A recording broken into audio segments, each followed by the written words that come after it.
ఒక ముస్లిం వ్యక్తి ప్రతిరోజు పాన్ తినడానికి ఒక షాప్కు వెళ్తూ ఉండేవాడు.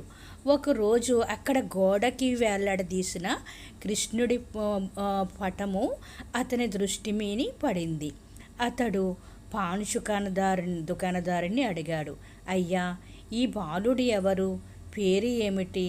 పాన్ దుకాణంలో వాడు ఇలా చెప్పాడు, ఇతడు శ్యామ్. ఖాన్ సాహెబ్ ఆ చిత్రాన్ని ప్రేమగా చూస్తూ అన్నాడు, బాలుడు ఎంత అందంగా ఉన్నాడు. అతని ఉంగరాల జుట్టు, చేతిలో మురళి చాలా మనోహరంగా ఉన్నాయి. కానీ ఇతడు నిలబడిన నేల చాలా గరుకుగా ఉంది. పాదాలకు గాయాలు అవుతాయి. ఇతనికి చెప్పులు ఎందుకు చేయించరు? పాన దుకాణదారుడు నవ్వుతూ అన్నాడు, నీకు అంత దయ ఉంటే నువ్వే చెప్పులు తీసుకురా అన్నాడు ఆ పాన్ దుకాణదారుడు. ఆ మాటలకు ఖాన్ సాహెబ్ హృదయంలో గాఢంగా ముద్రపడింది.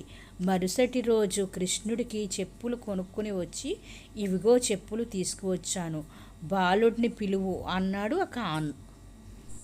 దానికి దుకాణదారుడు ఇలా చెప్పాడు, ఈ బాలుడు ఇక్కడ ఉండడు, అతడు బృందావనంలో ఉంటాడు, అక్కడికి వెళ్ళాలి. ఖాన్ సాహెబ్ అడిగాడు, బృందావనంలో ఎక్కడ ఉంటాడు అని అడిగాడు. చెప్పాడు, ఇతను పేరు శ్యామ్, బృందావనంలో బాంకే బిహారీ మందిరంలో ఉంటారు అని చెప్పారు.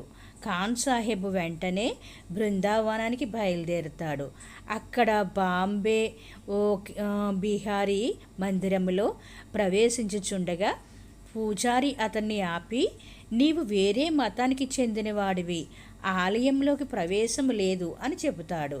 ఖాన్ సాహెబ్ ఆలోచించాడు, నా శ్యాము ఇప్పుడు బయటకు వస్తాడు అని ఆలయం గుమ్మం దగ్గరే కూర్చుని వేచి ఉన్నాడు బాబు కోసము.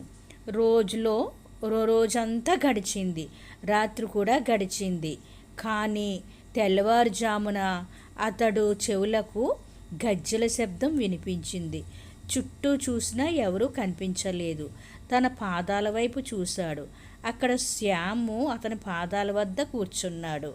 ఆ దృశ్యం చూసిన ఖాన్ సాహెబ్ ఆనందానికి అవధులు లేకుండా పోయాయి. కానీ వెంటనే అతడు గమనించాడు, కృష్ణుడి పాదాల నుండి రక్తం కారుతోంది. ఆ వెంటనే ఖాన్ ఆ కృష్ణుడిని ఒడిలోకి తీసుకుని ప్రేమగా అడిగాడు, బాలక, నీ పేరు ఏమిటి?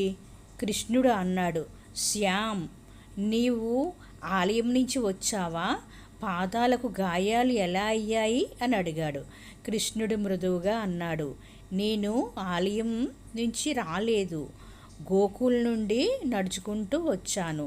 నువ్వు నీ హృదయంలో నన్ను ఏ రూపములో భావించావో అదే రూపములో నీ వద్దకి రావాల్సి వచ్చింది. అందుకే నడుచుకుంటూ రావడం వల్ల నా పాదాలకు ముళ్ళు గుచ్చాయి. ఆ మాటలు విని ఖాన్ సాహెబ్ నిజాన్ని గ్రహించాడు. ఓ కృష్ణ, ఓ నా ప్రభు, ఇక నేను నీ వాడిని, నీ గుణగణాలు గానం చేస్తాను, నీపై పద్యాలు రాస్తాను అని సంకల్పించాడు. చరిత్ర చెబుతోంది, 1548 సంవత్సరంలో జన్మించిన రస్ఖాన్ అనే కవి ముస్లింగా జన్మించినప్పటికీ శ్రీకృష్ణుడి పరమ భక్తుడిగా మారాడు. భక్తిభావంతో ఆయన రచించిన పద్యాలు ఈ రోజుకి భక్తుల హృదయాన్ని హత్తుకుంటున్నాయి. అలా ఒక ముస్లిం ఖాన్ సాహెబ్ కృష్ణుడి అలాగా ముస్లిం భక్తుడు రస్ఖాన్ శ్రీకృష్ణుడికి పరమ భక్తుడిగా ప్రసిద్ధి చెందాడు. అలా శ్రీకృష్ణుడికి పరమభక్తుడిగా మారిన రస్ఖాన్కి ప్రపంచానికి ప్రసిద్ధి పొందాడు. నిజంగా అతనికి మనం అందరము రుణపడి ఉన్నాము. ఒక ముస్లిము అయ్యుండి ఒక శ్రీకృష్ణుడికి పరమ భక్తుడిగా మారిన అతని గురించి తెలుసుకోవడము ఈరోజు మన అదృష్టంగా భావిందాము. ఈ కథ మీకు నచ్చితే ప్లీజ్ లైక్, సబ్స్క్రైబ్.